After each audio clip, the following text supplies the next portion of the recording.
What's up guys, and welcome to RaceX.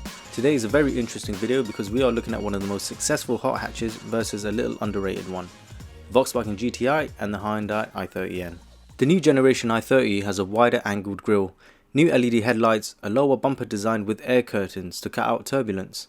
The rear of the car is my favourite angle, a new rear spoiler, a new LED combination light shaped and revised rear diffuser.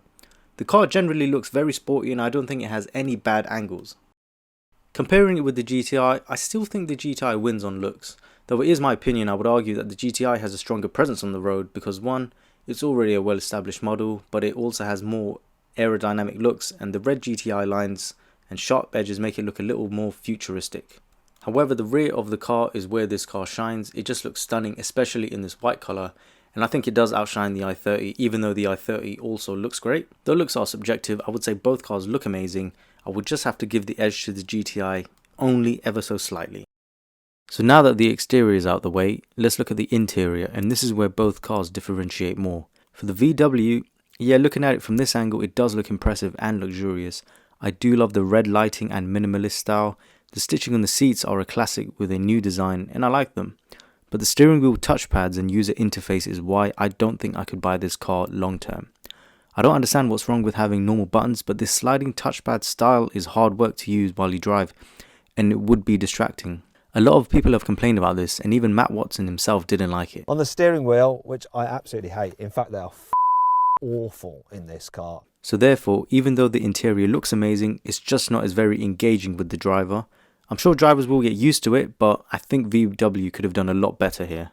The i30N's interior or cabin is looking similar to the previous model, but with upgrades of course, like a heated steering wheel, which is an optional extra, but the most obvious interior change is the new 10.25-inch central touchscreen display running a more advanced software and showing smoother, crisper graphics.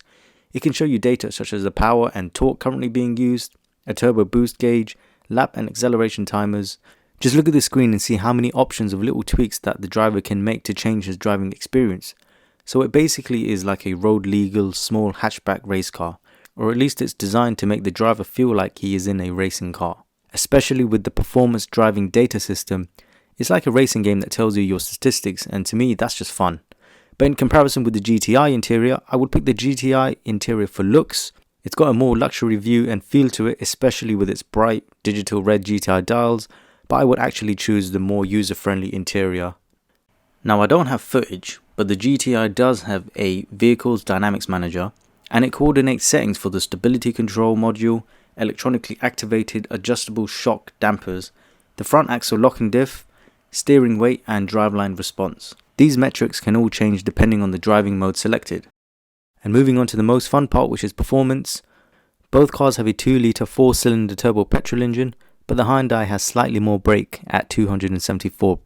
The GTI is also a heavier car, so when it comes to acceleration, it does 0 to 60 in about 6.3 seconds in good conditions using launch control, but the i30N is hitting it just under 6 seconds using launch control. In terms of safety, the i30 has Autonomous Emergency Braking System, also known as AEB, which now recognizes pedestrians, and the lane following assist is built as capable of steering the car within its lane. i30N models fitted with the DCT get an expanded blind spot monitoring system with collision avoidance assist and AEB that works both in reverse and senses rear cross traffic interference. The same applies with the Golf and bundles various systems such as lane steering, active cruise control, collision warning and braking into a travel assist function that is capable of single lane level 2 autonomy. The GTI is starting at around £33,500 and the i30N is starting at around £29,800. Some may say the GTI is overpriced, and I agree, but I'm more of a Golf R lover, which is also overpriced. So which one is best? Well, there is no right answer technically, but I can tell you some things that sway my decision. For starters, we talked about the terrible touchpad buttons on the GTI, which immediately is a no for me. The GTI is also around £4,000 dearer with an exhaust that sounds like a vacuum cleaner. The i30N sounds better. I think the previous generation GTI looked better, and the new one now has horrible rims. I would definitely have these changed. Practicality wise, they are similar, but it does not bother me because you don't buy these cars for practicality really. Unless I test drive both these cars and the GTI can show me something a lot more exciting and the bad touchpad is acceptable to use, the winner for me is the i30N. On paper, it just seems like the better car to go with, but let me know what you think. And if they both suck for you, perhaps the Golf R can suffice if you can splash out. Also, it's worth looking at the i30 and Fastback if you consider Hyundai, as it looks even more stunning than the hatchback version. Probably won't be as comfortable for rear passengers due to the rear slope, but who cares, it looks amazing. So that's it for this video guys. If you like car info, please subscribe to help my channel, and hopefully in future I can have cars to take videos of myself and actually give more detailed reviews. Until then, see you in the next one.